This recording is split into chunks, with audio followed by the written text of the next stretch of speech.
más puntuales. No sé si porque estamos más mayores ya o qué.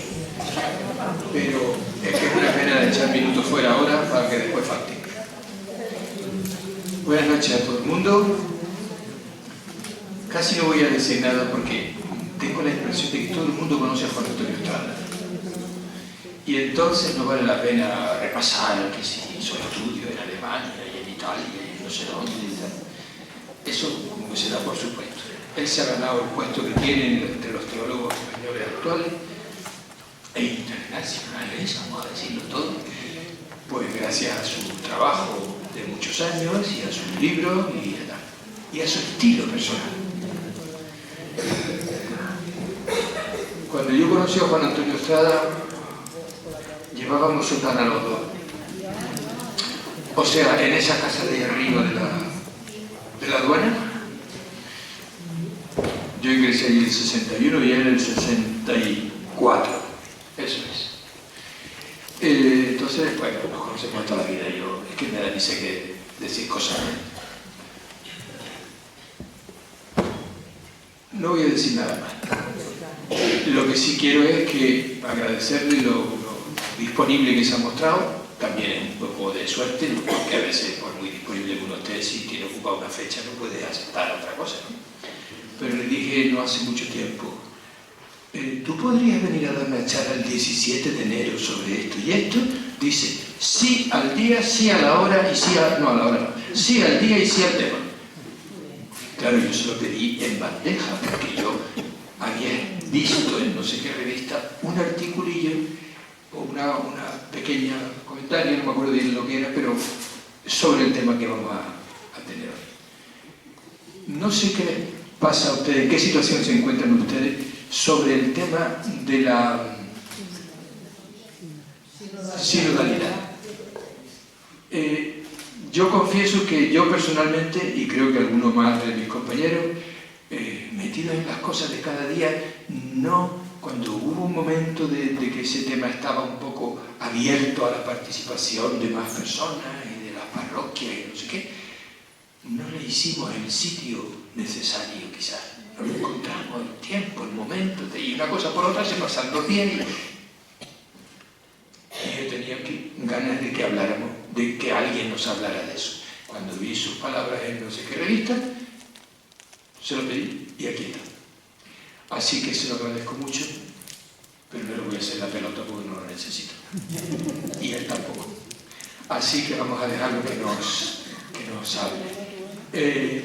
Posiblemente, si las cosas van bien, me refiero de horario, al final haya posibilidad de alguna pregunta y tal. Breve, porque el conferenciante es él. Porque a veces hay personas del público que se les dicen, ahora es la mía, y hacen una conferencia, y dan otra conferencia. Pienso cortarlo, si ocurre. ¿De acuerdo? Por el bien de todo. Os dejo con él. Como a mí ya me conocen, me voy a bajar. ¿Te sientes muy solo si te dejo aquí solo? Bien, buenas noches a todos. Vamos a tocar un tema. ¿No se oye bien? ¿Se oye? Ahora no. No, antes. Ahora. Bien, buenas noches a todos. Vamos a tocar un tema un tanto desconocido. Probablemente muchos de ustedes se preguntarán, como nos lo hemos preguntado todos, pues, ¿qué es eso del sínodo? ¿Qué es la sinodalidad? ¿Por qué se habla ahora del sínodo? Porque hace 10 años, 15 años, nadie ha oído hablar del sínodo. Esto es algo que ha venido con el Papa actual, que es el que realmente pues, le ha dado más fuerza a la problemática del sínodo. Sínodo viene de una palabra griega, como tantas palabras españolas vienen o del latín o del griego. Sin y odos. Estar juntos, sin, odos, el camino. Caminar juntos, estar juntos, andar juntos. Ese es el sínodo. Y a partir de ahí, caminar juntos, estar juntos, a partir de ahí surge qué concepción de iglesia hay detrás. ¿Qué concepción de iglesia? Voy a intentar ser breve y voy a intentar ser concreto. Los que tenemos ya cierta edad, por ser modestos en hablar de cierta edad, pues podemos recordar perfectamente lo que fue el Vaticano II. Y el Vaticano II fue algo de sorpresa, no se olviden ustedes. Lo convocó el Papa Juan XXIII, que era un Papa también sorpresivo, porque había sido un cardenal que estaba desterrado, entre comillas, en gran parte de su itinerario en los países del este, y que era poco valorado y poco apreciado por la mayoría de los obispos y por la mayoría de los altos dignatarios de la Iglesia. Entonces viene Juan XXIII, un hombre sencillo, yo creo que se ganó el corazón de todos, y que dijo, bueno, hay que renovar a la Iglesia. Había una palabra que se decía incluso en español, pero que se decía, porque venía del italiano, aggiornamento, puesta al día. Seguro que ustedes recuerdan la palabra, porque estaba constantemente. ¿Qué es lo que estaba detrás? La idea que tenía el Papa Juan XXIII, y que de alguna manera todos tenemos, de que la Iglesia se había quedado estancada, que la sociedad iba cambiando muy deprisa. Estábamos en la década de los años 60, la sociedad estaba cambiando muy deprisa, ya había acabado la Segunda Guerra Mundial, ya se había dado la revolución industrial, la sociedad iba caminando muy deprisa, la sociedad española especialmente cambiaba mucho, y desde ahí la Iglesia estaba muy despacio, muy retrasada, muy arcaica. En realidad la Iglesia española parece que se había quedado, y no solo la española, en general la Iglesia en general, se había quedado en el Concilio de Trento.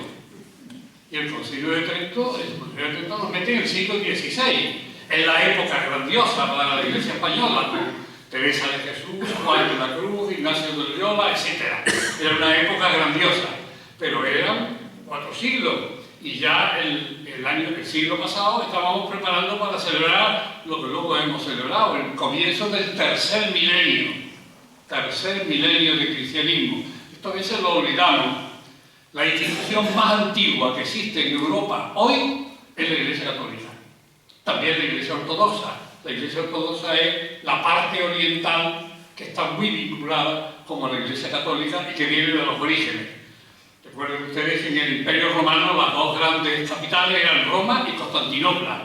Constantinopla hoy es Estambul y Roma pues sigue siendo Roma.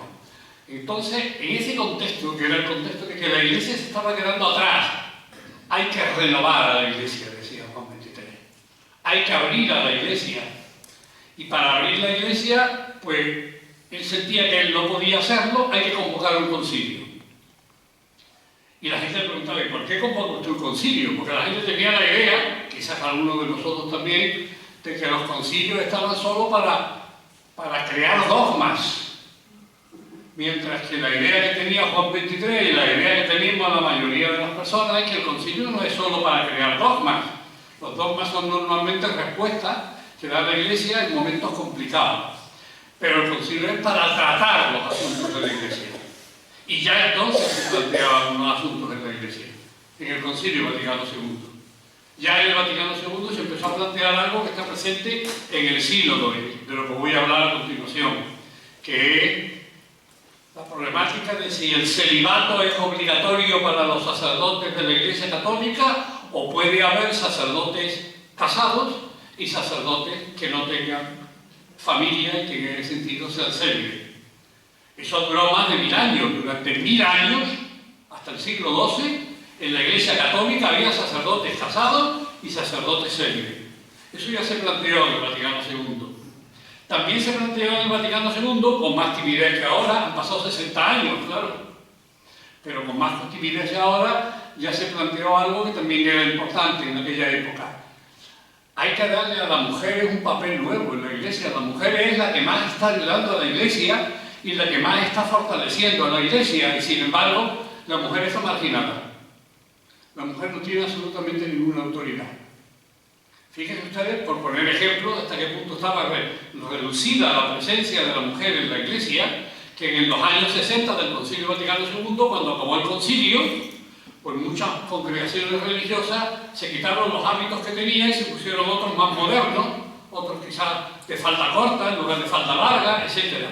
Bueno, pues la marginación de la mujer llegó hasta el extremo que en la congregación de religiosos había un cardenal, que lógicamente era un varón, porque todos los cardenales eran varones, todavía lo siguen siendo hoy, y él pedía que le enviaran una fotografía de cómo iban a ser el uniforme que iban a adoptar las distintas congregaciones para dar el permiso o no dar el permiso de que se haga eso.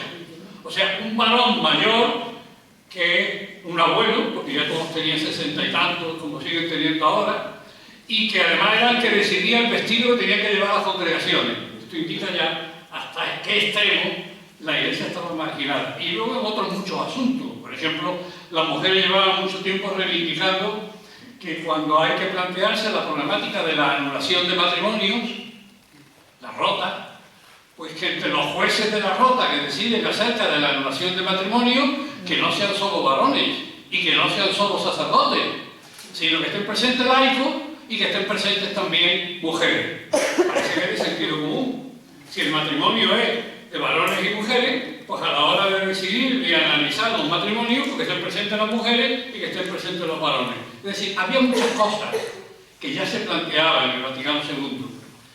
Pero pasó lo que pasó. Por un lado, había mucho miedo a cambiar. Yo creo que lo sigue habiendo hoy. Yo siempre me acuerdo de San Pablo en el Nuevo Testamento, que dice que hay que tener valentía, parresía llama él, valentía para abordar las nuevas situaciones y para dar nuevas respuestas a las nuevas situaciones.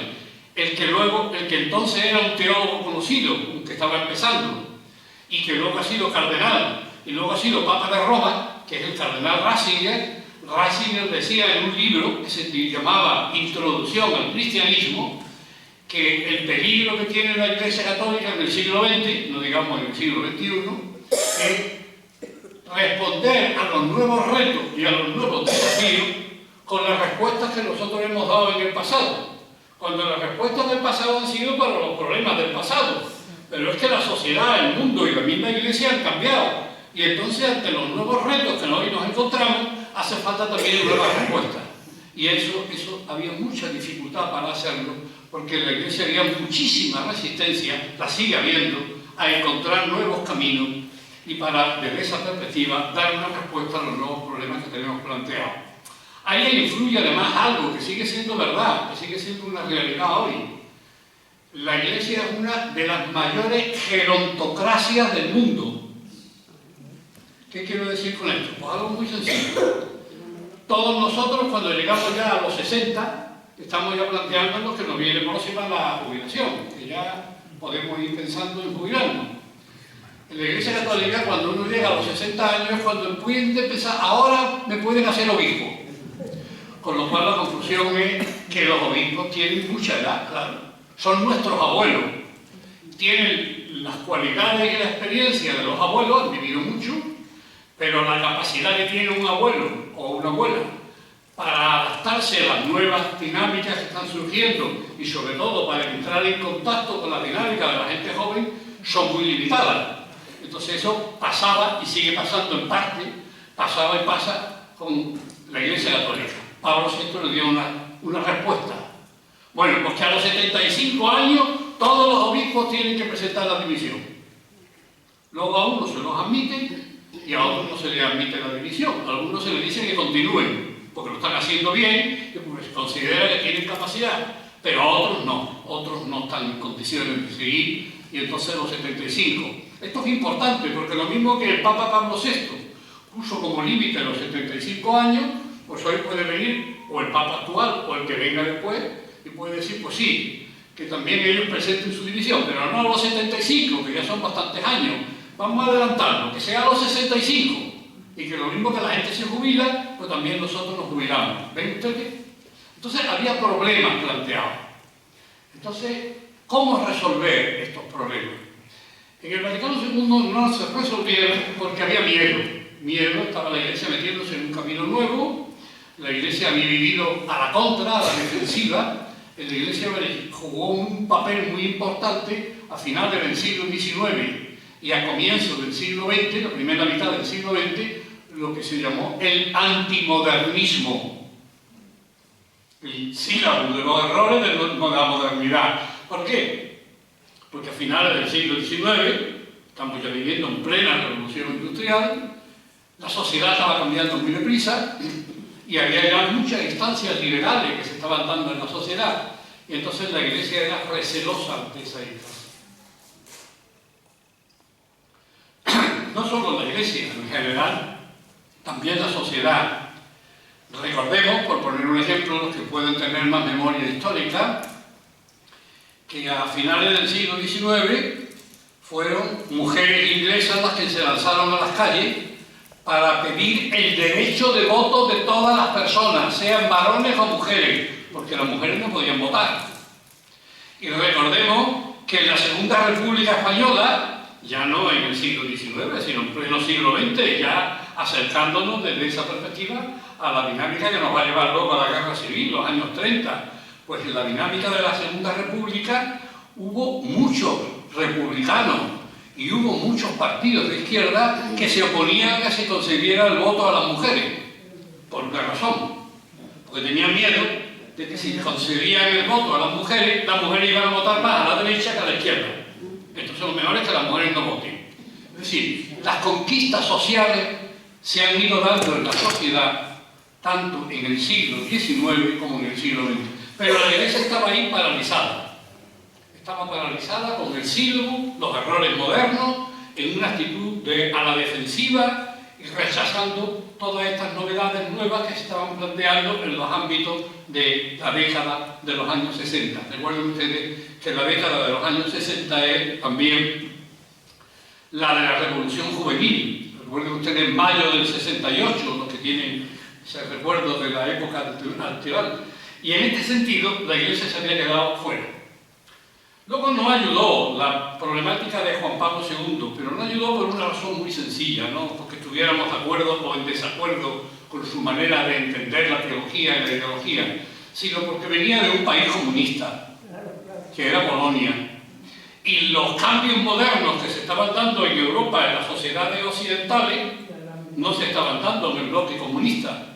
Y el bloque comunista estaba muy marcado porque los gobiernos comunistas hacían todo lo posible para que las iglesias de los partidos comunistas estuvieran lo más lejanas posible del Vaticano II y de los cambios teológicos que se estaban ya produciendo en la Iglesia, en Alemania, en Francia, en Italia, etc. Nosotros estábamos más retrasados también. Estábamos más retrasados porque en la época de Franco había también muchas dificultades para que libros que se habían publicado fuera de España pudieran llegar a España. Entonces eso también hacía que la teología española fuera una teología más retrasada. Entonces eso ha marcado durante mucho tiempo a la Iglesia durante el siglo XX, a comienzos del siglo XXI.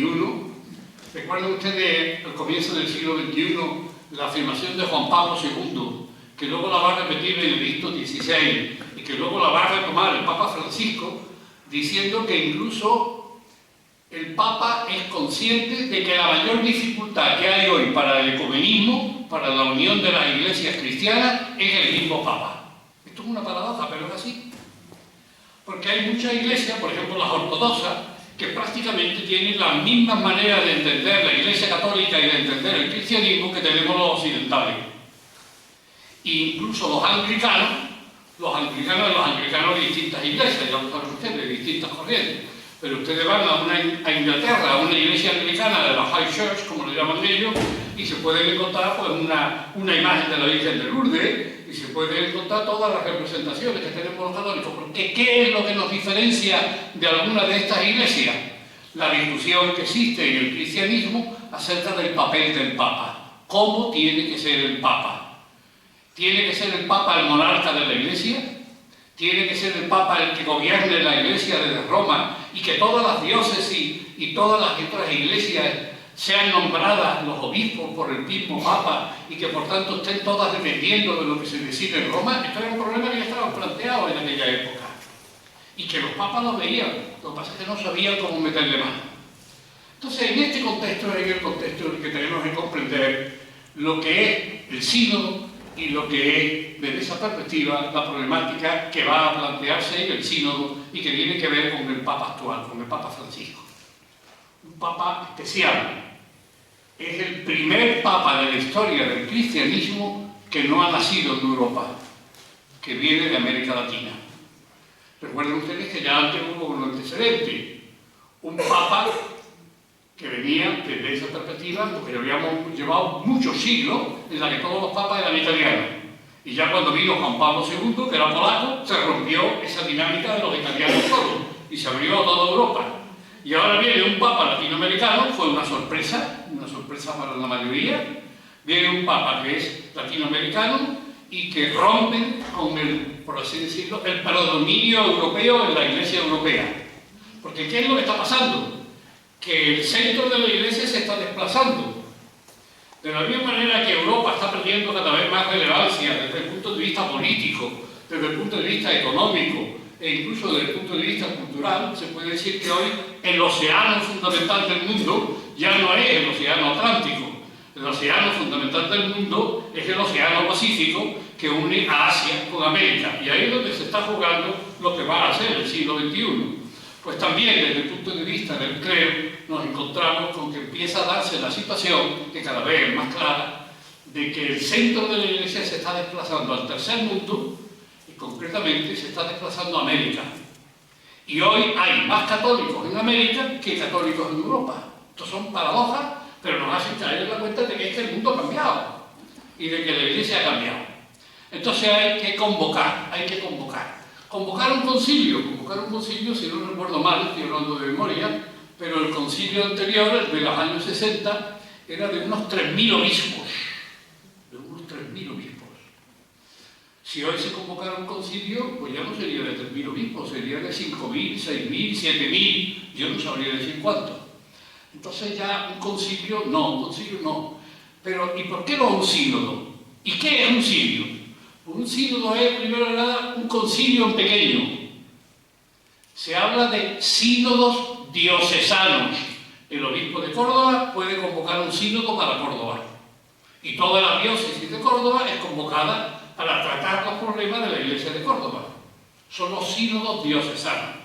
Y cuando nosotros leemos la historia, recordemos que han sido famosos unos sínodos que han influido tanto en la Iglesia española como también han influido desde esa perspectiva en la sociedad española, que eran los concilios de Toledo. Y en los concilios de Toledo, que fueron muchos, en los concilios de Toledo no solamente estaban presentes el Papa y los obispos, bueno, el Papa no estaba, el Papa estaba en Roma, entonces no había la posibilidad de viajes que hay hoy, pero estaban los obispos de la Iglesia visigota, que era la que convocaba los concilios de Toledo. Y ahí es donde se debatían los problemas de la Iglesia. Entonces al Papa se le ocurre, vamos a convocar un sínodo, que va a ser un concilio pequeño, pero con elementos nuevos. El sínodo ya se convocaba desde Pablo VI, y era sínodo de obispo, y ha habido sínodos sobre la justicia, ha habido sínodos sobre muchos temas, pero era de obispo. Ahora al Papa Francisco se le ocurre, no, vamos a convocar un sínodo en el que estén presentes los seglares y en el que estén presentes las mujeres, las dos cosas. Porque los seglares y las mujeres muchas veces conocen el mundo y la sociedad en la que vivimos mucho más que los clérigos y mucho más que los obispos y que los sacerdotes. Entonces vamos a tener un sínodo en el que estén los obispos con los laicos, con los seglares y con las mujeres, y que se puedan debatir todos los problemas de cuatro. Decisiones no se van a tomar ninguna, hay que esperar, está esperando y se supone que van a tomar decisiones en octubre de este año, porque el sínodo ha tenido dos partes, una la del año 2023 y ahora tiene que venir la de 2024, que será en octubre también. Pero ahí están presentes todos, con lo cual hemos recuperado algo que se había perdido en la Iglesia. La Iglesia se había clericalizado y se había producido en la Iglesia algo que el Papa actual, el Papa Francisco, lo ha criticado muchas veces. Y es que el clericalismo ha hecho que los laicos pierdan mucho protagonismo en la Iglesia y ha impedido que muchas reformas surgieran adelante en la Iglesia. Por tanto, hay que cambiar la situación de la Iglesia y para eso vamos a convocar un sínodo en el que estén presentes toda la Iglesia. Todos, mujeres y varones, y todos laicos, sacerdotes y obispos, todos. Y la vida religiosa también está presente entre las mujeres y entre los laicos y entre los que tienen un puesto en la Iglesia.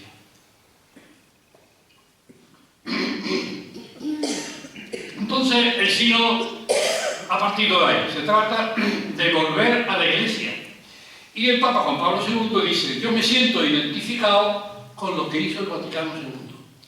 Y el Vaticano II lo que hizo fue crear unas constituciones sobre la Iglesia que estaban presididas por algo nuevo: el pueblo de Dios. Capítulo 2 de la Lumen Gentium. Capítulo 2 sobre la Iglesia, la Iglesia. Y luego va a venir otra constitución sobre la Iglesia en el mundo, Gaudium et Spes. Y en la Iglesia en el mundo el papel fundamental lo tienen los laicos. Porque si se trata del mundo, los que llevan la finanza, los que llevan la política, los que llevan la cultura, los que llevan el arte, los que llevan, son los laicos, son los seglares. También hay sacerdotes y también hay religiosos y religiosas, pero el peso fuerte lo llevan los laicos. Y dentro de los laicos, el peso fuerte lo llevan las mujeres. Ustedes vean cualquier reunión que se convoque en la Iglesia y siempre verán que es rarísima la vez que hay más varones que mujeres. Casi siempre hay más mujeres que varones. La mujer está siempre mucho más dispuesta a trabajar y a colaborar en las parroquias, en los movimientos apostólicos, que los varones. Esto es una realidad. Desgraciadamente, no es solamente una realidad de la Iglesia Católica, sino que se da en todas las iglesias. E incluso pensemos en otras religiones, y en otras religiones, pensemos en el Islam, o pensemos incluso en el judaísmo, y tanto en estas dos religiones, que son dos religiones cercanas al cristianismo, la mujer juega un papel relativo y un papel muy subordinado al varón. Entonces lo que se trata es que si la mujer se ha ido cada vez más igualando con el varón en la sociedad civil, pues que la mujer también se vaya igualando con el varón en la sociedad eclesiástica, en la Iglesia. Y para eso hace falta cambiar las estructuras de la Iglesia y cambiar la doctrina normativa de la Iglesia. Pues esto es lo que ha hecho el Papa Francisco, lo que ha empezado a hacer, porque esto es un proceso. Recuerden ustedes, la mujer hoy tiene muchísimas atribuciones que no tenía hace un siglo, pero es que ha pasado un siglo entero donde ha habido un avance progresivo, pero a veces muy lento. Estos cambios no se producen de la noche a la mañana. No es que el Papa firma un decreto y al día siguiente ya lo puede poner en práctica, sino que hay que poner en marcha un movimiento y ver cómo ese movimiento va haciendo que realmente las mujeres vayan cobrando cada vez más papeles en la Iglesia y que realmente cada vez más los seglares, los laicos, vayan cobrando cada vez más papeles en la Iglesia. Y eso es lo que de alguna manera está intentando y está haciendo el Papa Francisco, y eso es lo que de alguna manera también se ha encomendado al sínodo, que se discuta acerca de las formas y maneras a través de las cuales podemos establecer una continuidad entre la situación actual y la situación de los siglos pasados, para que sea más fácil la transición. Esto además ha venido agravado por la situación de la Iglesia, porque la Iglesia en los últimos, vamos a poner 30 o 40 años, hace falta ir hasta el Vaticano II, pero esto en realidad podría arrastrar hasta el Vaticano II, ha vivido dos grandes crisis que las está viviendo todavía. La primera, la corrupción. La corrupción se da en todos los ámbitos de la sociedad, y me refiero ahora sobre todo a la corrupción económica, pero no solo a la corrupción económica, también a la corrupción política. Hoy muchas veces los partidos políticos, no solo en España, sino también fuera de España, pero en España también, claro, no se elige a las personas más capacitadas para ocupar un cargo. Se escoge al que tiene enchufe, al que es amigo tuyo, al que puede recomendar. Vivimos de la recomendación, vivimos de ponernos de acuerdo entre nosotros, de yo te ayudo ahora y tú me ayudas a mí luego. Eso es corrupción política. No se escoge a los mejores, se escoge a los que están más cercanos y a los que me van a ayudar más a mí a hacer las cosas como yo quiero que se hagan. Y eso que se da en la política, pues se da mucho más en la economía. Y ahí nos encontramos de nuevo, eso se da en la curia romana y se da en la iglesia romana, te mueves por influjo, los nombramientos son muchas veces por influjo, pero es que además se da también la corrupción económica. Entonces hemos asistido a una serie de connotaciones trágicas en los últimos 50 años. Recuerden ustedes que hubo incluso un banquero del Vaticano que amaneció ahorcado bajo un puente en el Támesis de Londres. Recuerden ustedes que hace unos días acaba de haber un juicio sobre un cardenal Berchio, en el cual se ha condenado al cardenal porque se gastó más de 200 millones de euros, 200 millones, en comprar un palacio en Londres, que luego ha habido que revenderlo perdiendo una gran cantidad de dinero. Y lo han juzgado hace poco y lo han condenado. Era apelado al Tribunal Supremo, es decir, eso tiene su proceso, pero que el problema está planteado. Y luego siempre ha habido datos de que en el Vaticano, pues la banca del Vaticano se utilizaba para operaciones de fuga de capitales, de salida de capitales de Italia, de capitales de la mafia que se rebautizaban de alguna manera en el Vaticano, corrupción administrativa, corrupción política, corrupción financiera. La primera gran crisis. Y la segunda gran crisis que desprestigiaba a la Iglesia, porque esto es un desprestigio para la Iglesia, claro. Pues la segunda gran crisis la tenemos todavía reciente. Los abusos sexuales que se han dado de todo tipo. Porque ahora nos encontramos con que ha habido muchos sacerdotes, desgraciadamente, que han abusado de niños y de niñas, sacerdotes, religiosos, religiosas también. A veces, lógicamente, por ejemplo, los sacerdotes más de niños, por una razón muy sencilla, que a veces eso no se piensa, es que los colegios mixtos no existían. Lo que han existido hasta hace muy poco es colegio de niños y colegio de niñas. Entonces los curas, pues lo único que tenían era el colegio de niños. No podían abusar de niñas porque en el colegio no había niñas. Y en los colegios de niñas, pues más bien los abusos serían de las mujeres, de las monjas, de las personas religiosas. Eso ha sido una bomba que ha estallado en la Iglesia Católica y que ha generado un enorme desconcierto y un enorme distanciamiento del clero. Un enorme distanciamiento. Hay una sensación de que ya no tenemos la confianza y la seguridad que podíamos tener antes cuando enviamos a un niño a un colegio católico que está regido por sacerdotes o que está regido por monjas. Todo eso se ha roto. Todo eso se ha roto. Y además nos ha venido también el asunto, también va en la misma línea, nos ha venido el asunto de los abusos que se han dado en África sobre todo, pero también en otros sitios, de abusar de monjas que se han quedado embarazadas y a las que además luego a veces las congregaciones las han expulsado por haberse quedado embarazadas, cuando es el capellán a veces el que las ha dejado embarazadas. Esto no podía continuar. Esto no puede continuar. Yo creo que no hace falta mucho caer en la cuenta de que o la Iglesia cambia o cada vez va a haber más gente que se aparta de la Iglesia y que no quiere saber por la Iglesia. Entonces el Papa Francisco ha intentado, bueno, lo vamos a convocar. Vamos a convocar un sínodo y vamos a hablar del sínodo. Vamos a hablar de los temas que están pendientes, pero en la que ya no son solo los obispos los que hablan entre sí, sino los de obispos, sino que los obispos están en una mesa como yo estoy aquí con esta, y aquí está una mujer, aquí está un laico, y cada uno opina de una manera distinta. Y yo tengo que oír lo que piensa el pueblo de Dios, lo que me están diciendo la gente. La sensibilidad de la gente no es la misma sensibilidad que la sensibilidad del clero. Entonces hay que abordar el tema del celibato obligatorio, que a lo mejor no tiene que empezar en todos los sitios al mismo tiempo. En la Amazonía, es decir, en América del Sur, donde está sobre todo Brasil, pero la Amazonía está repartida entre varios países, Colombia, Venezuela, etcétera, Perú, Chile, etcétera. La Amazonía, pues, muchos obispos llevan ya mucho tiempo diciendo que les permitan, por favor, que se puedan ordenar a las personas casadas que han demostrado con su manera de vivir el cristianismo que son personas de las cuales la Iglesia se puede fiar y que por tanto podamos encontrarnos con que hay comunidades, infinidad de comunidades que se llevan años sin poder celebrar el sacramento de la Eucaristía ni poder celebrar el sacramento de la penitencia porque no hay sacerdotes que puedan atenderlos.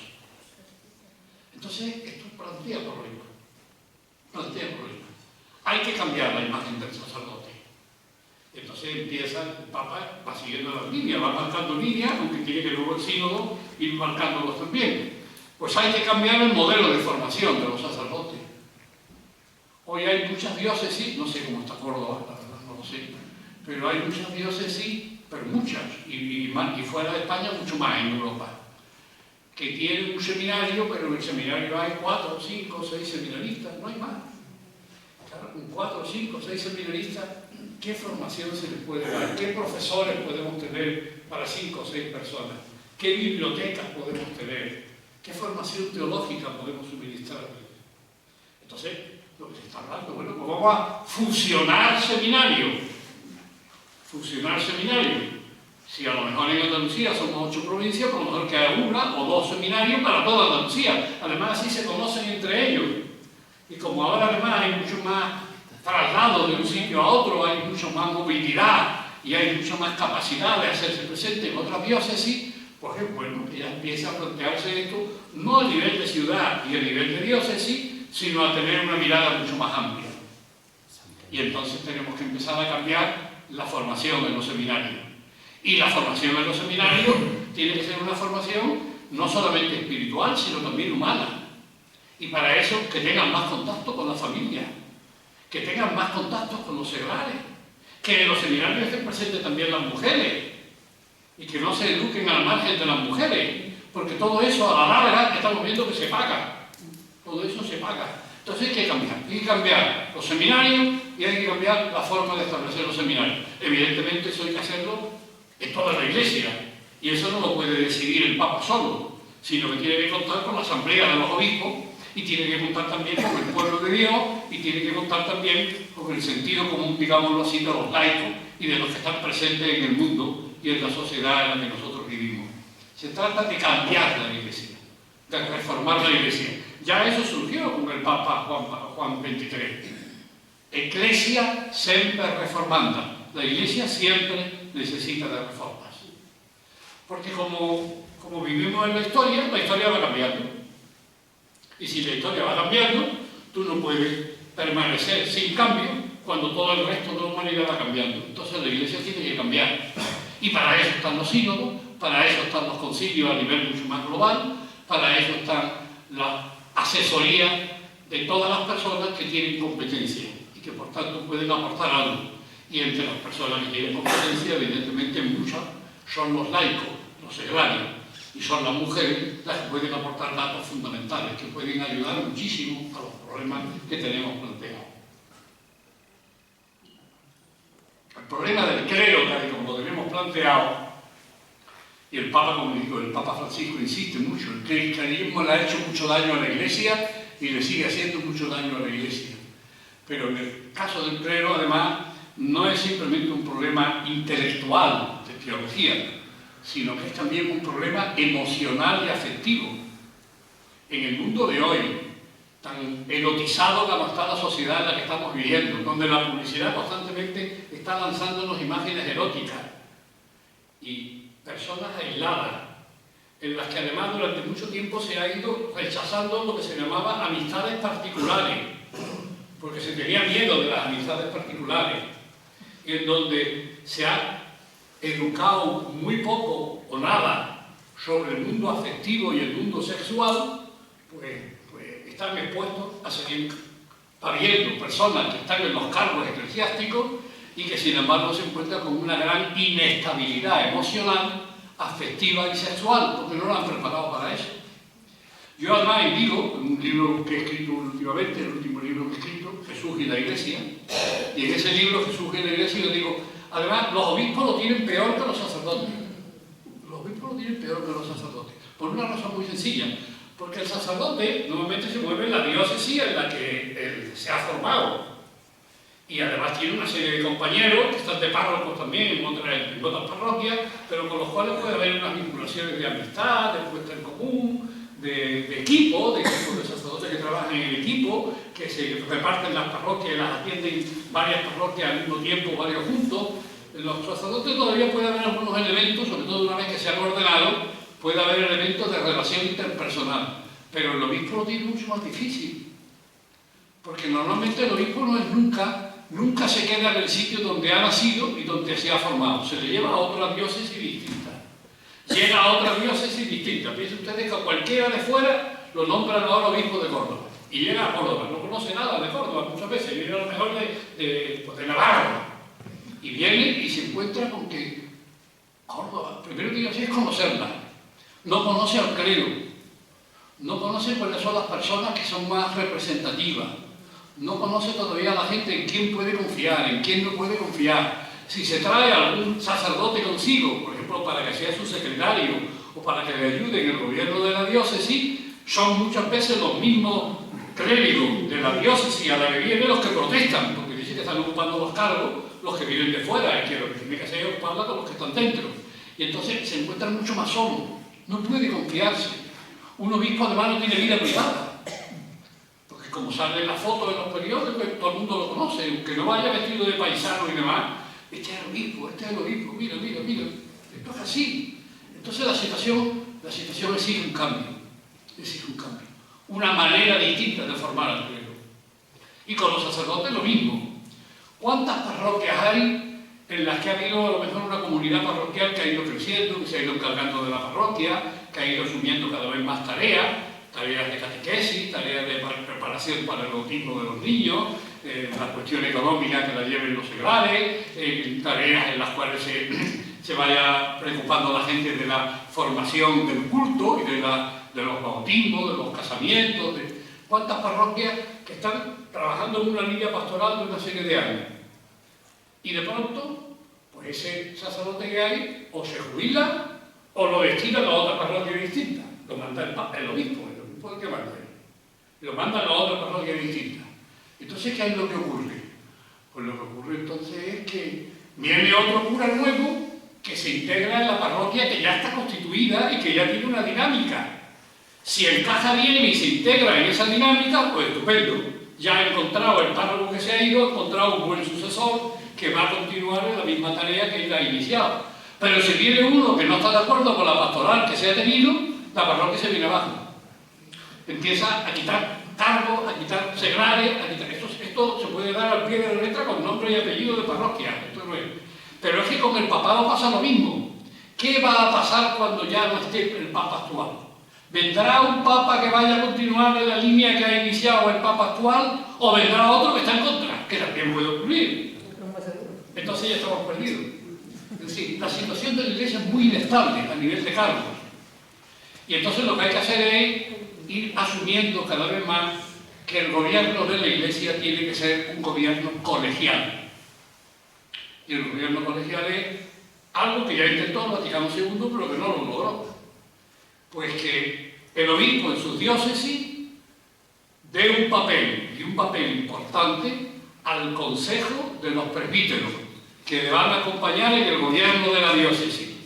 Y que por tanto los problemas que se tratan a nivel de la diócesis se traten por el Papa, pero se traten por el obispo, pero se traten también con los demás sacerdotes de la Iglesia diocesana, que tienen mucho que aportar y que muchos de ellos pueden dar mucha luz para abordar los problemas que hay planteados.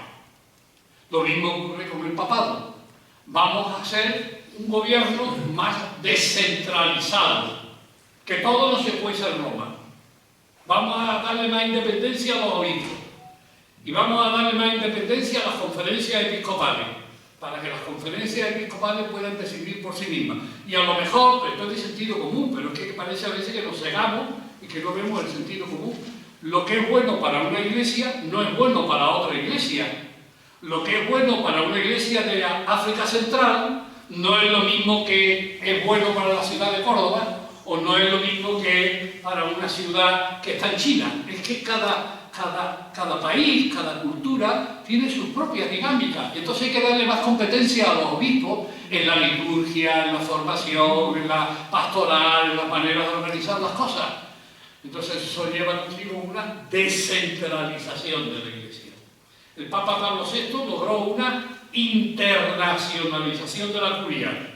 Hoy, de hecho, de los cardenales que existen hoy en la Iglesia Católica y que son los que van a decidir el que va a suceder al Papa actual, pues hay más no europeos que europeos, o sea, internacionalizado el mundo de los cardenales.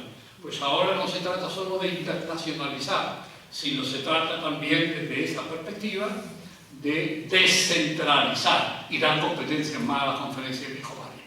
Y entonces, inspirarnos lo que hay que inspirarse en Trento, pero lo que no haya que inspirarse en Trento, porque Trento responde al siglo XVI y nosotros estamos en el siglo XXI, más bien lo que tenemos que ver es qué es lo que está mejor al servicio del Evangelio y qué es lo que se puede uno encontrar y sentirse inspirado en el Nuevo Testamento.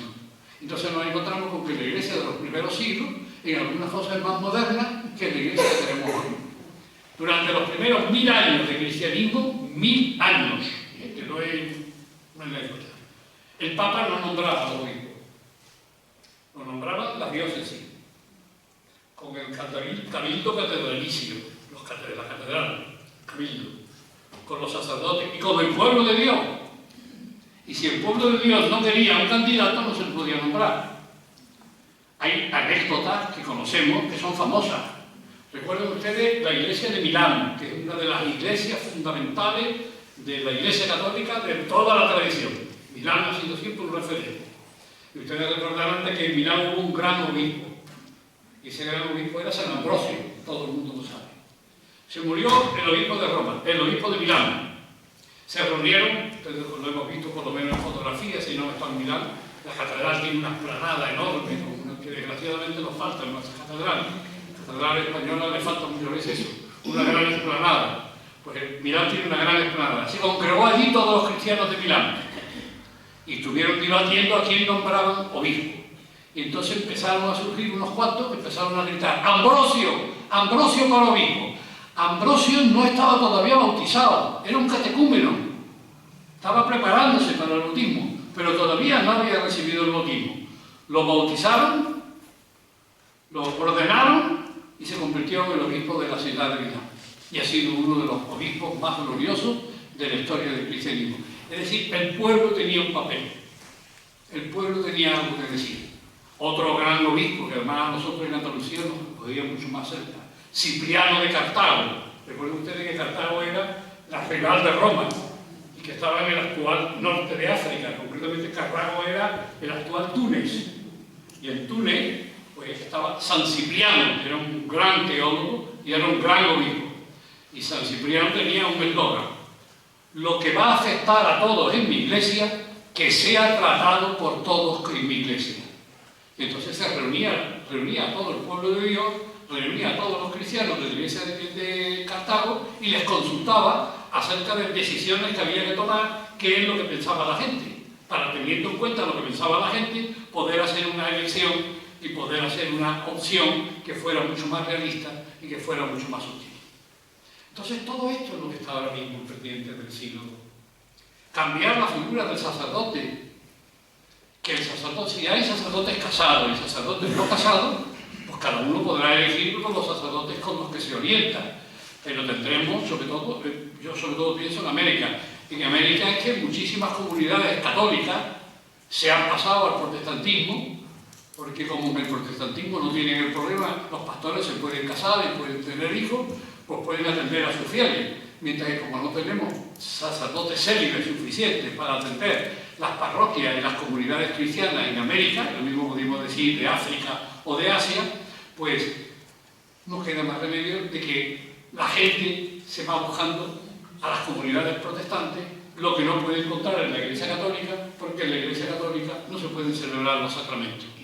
Más aún, y esto lo sabe todo el mundo, en el tercer mundo, concretamente en África, en Asia y en América, hay muchísimos sacerdotes que oficialmente son célibes, pero todo el mundo sabe que tienen mujer y que tienen hijos. Y las comunidades no se escandalizan. Las comunidades lo que no comprenden es cómo pueden mantenerse célibes y no tener mujeres e hijos, porque sobre todo en estos países, que son países de institutos muy campesinos, donde hay muchas comunidades campesinas, pues lo lógico es tener una familia, tener unos hijos y desde ese punto de vista vivir tu mundo sexual y afectivo sin necesidad de tener que acudir a otras fuentes que son, como sabemos, mucho más nocivas. Entonces hay que cambiar la figura del sacerdote, pero no solo por la cuestión del celibato. Si un sacerdote tiene una familia, pues tiene que atender económicamente a la familia. Y entonces pues será mucho más fácil que haya gente que profesionalmente trabaja en un trabajo, como yo he trabajado, yo soy sacerdote, pero yo he trabajado durante 40 y tantos años, he trabajado en la universidad en una profesión que no es sacerdotal, yo soy profesor. Pero lo único que podía ser profesor en una universidad podía haberlo sido en un colegio, como lo han sido muchos, o podía dedicarme a ser enfermero y atender en la enfermería. Es decir, en cuanto que haya profesiones seculares, el clero se acerca al estilo de vida de la familia secular. Y entonces se puede producir una compenetración mucho mayor entre el sacerdote y los fieles. Y puede cambiar el modelo de nuestras parroquias. Y entonces si nos encontramos una parroquia que está llevada por un párroco que está casado y que tiene hijos, que no es ninguna cosa extraña, los del rito oriental que pertenecen a la Iglesia Católica pueden casarse antes de recibir las órdenes. Es decir, en la Iglesia Católica de Grecia, de Turquía, de Bulgaria, el rito católico, pero el rito católico es la versión oriental, porque siempre ha habido la versión latina, que era la occidental, y la versión oriental, que fundamentalmente era en griego, porque el griego era la gran lengua de la época en los primeros siglos. Entonces hay en la iglesia ortodoxa, que son iglesias que siguen la tradición ortodoxa, lo que se hizo fue no lo que hemos hecho nosotros. A partir de ahora, todos los matrimonios de los sacerdotes católicos son inválidos, que es lo que se hizo en el siglo XII, o a partir del siglo XII, sino que lo que se hizo allí fue, tú decides si quieres casarte o no quieres casarte. Y si no lo tienes claro, aplaza el sacerdocio. Porque lo que sí se hace en la iglesia ortodoxa es que una vez que te han ordenado de sacerdote, si tú has aceptado ordenarte de célibe, pues ya no te da el permiso para que ahora te cases una vez que te has ordenado de sacerdote. Pero si tú te casas y luego te ordenas de sacerdote, no hay problema distinto, no hay problema ninguno. Es decir, hay que cambiar porque las situaciones están cambiando. Entonces ahora hace falta otro nuevo modelo de sacerdote. Y hace falta, evidentemente, otra presencia de la mujer en la propia Iglesia. El Papa está intentándolo. El Papa acaba de nombrar ya a varias mujeres para que estén presentes en las congregaciones romanas. Incluso ha escogido, creo que a 3 mujeres, alguna de ellas es española, ha escogido a 3 mujeres para que estén en la congregación de obispos, que es muy importante porque la congregación de obispos es la que decide cuáles son los nombres de los que se van a ordenar de obispo. Entonces que haya mujeres que vean también los currículos de aquellos a los que se quiera ser obispo y que puedan decir su opinión y puedan preguntar a otro acerca de si realmente se debe de nombrar obispo a esta persona o no se le debe de nombrar de obispo. Porque el problema es que una vez que lo nombras de obispo ya no lo puedes quitar en la Iglesia Católica actual. Tienes que esperar hasta los 75 años. Pues entonces sí hay que tener mucho más cuidado, porque ya no se le puede quitar, hay que contar mucho más con las personas para que nos aconsejen a la hora de elegir qué obispos son los que van a estar presentes en nuestras propias diócesis. Pero claro, eso no lo puede hacer el Papa solo. Y el Papa tiene mucha resistencia a la propia curia romana.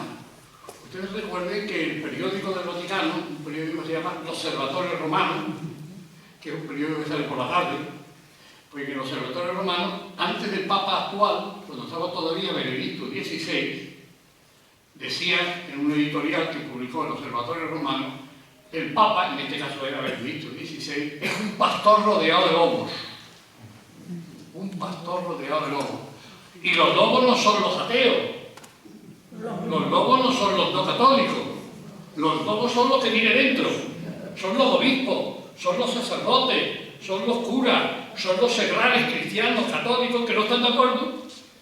Y fíjense ustedes la cantidad de cosas que se dicen hoy en contra del Papa Francisco.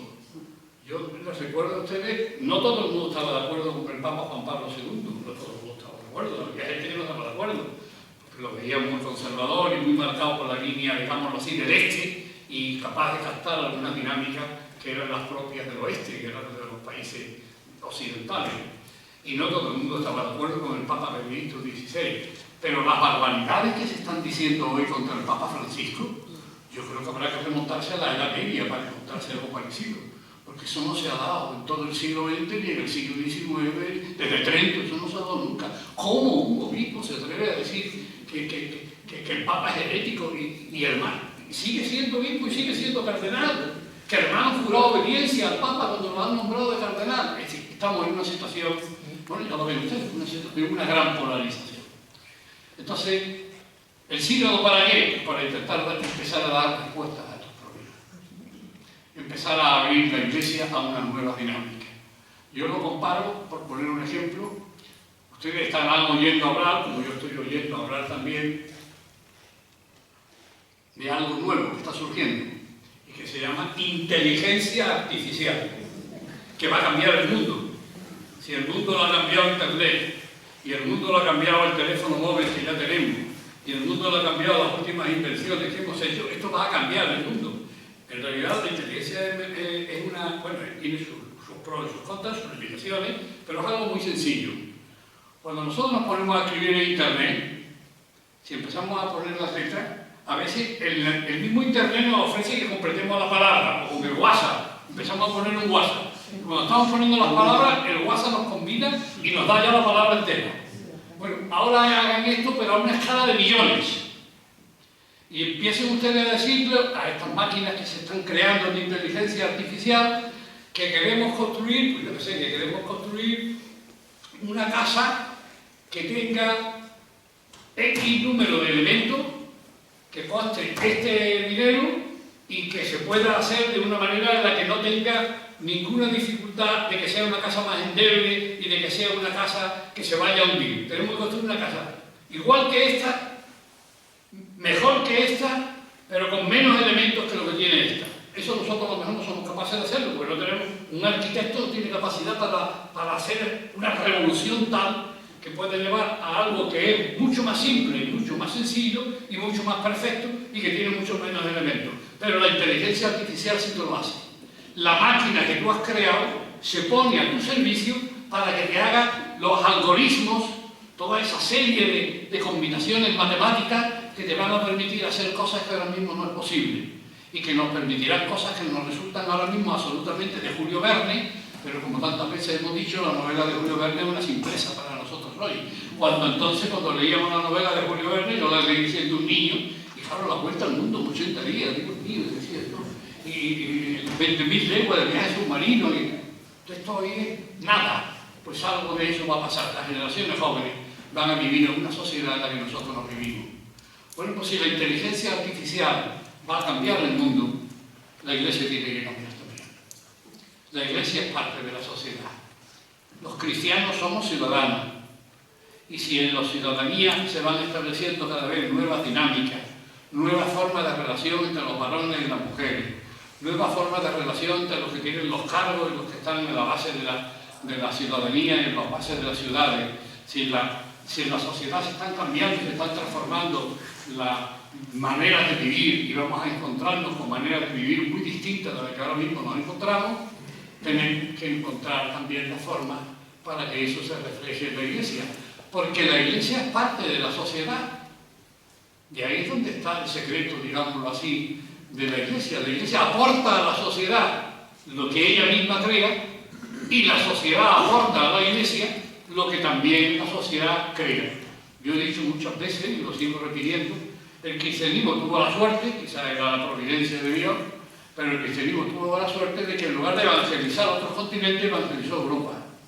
Y como en Europa se encontró con la cultura griega y la cultura latina, que eran las culturas más desarrolladas de la época, en la época de los siglos primeros, pues la Iglesia se romanizó y la Iglesia recibió gran parte de la filosofía, de la cultura, de la sabiduría, de los tratados que se hicieron en la Iglesia. Entonces la Iglesia creció humanamente, y al crecer humanamente se hizo también más eficaz para predicar el Evangelio y para administrar el Evangelio.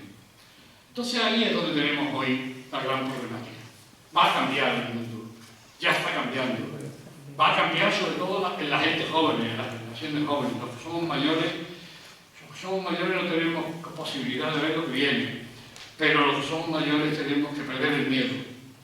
Si la Iglesia católica y la Iglesia cristiana en general no es solamente el fruto o el resultado de lo que hacemos los seres humanos, de lo que hacemos las personas, los hombres, sino que la Iglesia católica es el resultado de que realmente hay un Dios que se comunica a los seres humanos y que se nos ha comunicado a través de Jesús de Nazaret. Y la Iglesia ha surgido de Jesús de Nazaret y ha surgido de su forma de vida y de su forma de plantearse lo que es ser persona y lo que es relacionarse con Dios y relacionarse con los demás. Entonces, la Iglesia no va a perecer. Probablemente seremos ya en el futuro, a lo mejor, en Europa, que es un continente que ha ido secularizándose y ha ido perdiendo cada vez más la fe católica o religiosa, probablemente a lo mejor ya no somos mayoría en la sociedad.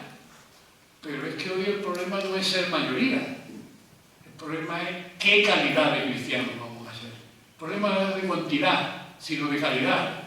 Es preferible que seamos a lo mejor 1 millón de cristianos de verdad en Europa, pero cristianos de verdad, que el que seamos 50 millones, pero cristianos de pacotilla, porque no vivimos como cristianos, no pensamos como cristianos y no actuamos como tales. Entonces ahí es donde tenemos que poner el acento, potenciar a los seglares, para eso hace falta también la teología y la formación teológica, potenciar a las mujeres todas las cosas tampoco podían, pues hasta ahora sí, pero hasta hace 50 años no podían ir a un seminario y estudiar en el seminario de teología como el resto de otras personas. Pues si le damos una mayor formación teológica a los seglares, serán ellos los que poco a poco irán asumiendo las riendas de la Iglesia, lo cual no quiere decir que no siga habiendo clérigos, pero serán clérigos distintos, clérigos que vivirán mucho más en una dinámica como los restos de los ciudadanos y que tengan un tipo de vida distinto, y clérigos que tengan una relación con los ciudadanos mucho más cercana, porque muchos de ellos también tendrán esposo y esposa, hijos e hijas, y eso facilitará el que se pueda producir una cierta transformación de la Iglesia desde la base y también desde la cúspide. El Papa Francisco habla de que el siglo lo que tiene que lograr es una pirámide invertida. Ahora es una pirámide que culmina en el Papa hacia arriba. Y vamos bajando, cardenales, obispos, sacerdotes, diáconos, etc., hasta abajo.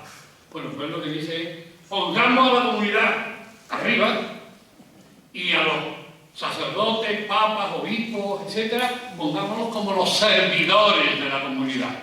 En el anuario de los pontificios de los papas, también el de actual, vienen todos sus títulos. Algunos títulos habría que quitarlos ya, porque son claramente títulos que no son evangélicos.